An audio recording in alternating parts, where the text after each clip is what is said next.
اتوار سے 16 اگست کے دوران ملک کے مختلف حصوں میں بارشوں کی پیشگوئی کی گئی ہے۔ محکمہ موسمیات کا کہنا ہے کہ کل سے 16 اگست کے دوران اسلام آباد، پنجاب، خیبر پختونخوا، آزاد کشمیر اور گلگت بلتستان کے بعض علاقوں میں موسلادھار بارش کا امکان ہے۔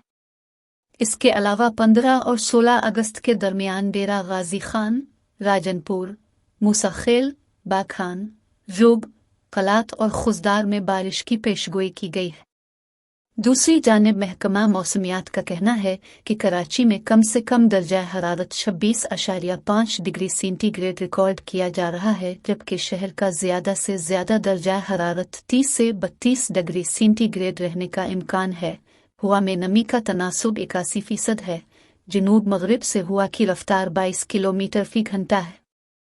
محکمہ موسمیات کے مطابق کراچی میں 24 گھنٹوں کے دوران مطلع جزوی ابر آلود رہنے اور بوندا باندی کا امکان ہے۔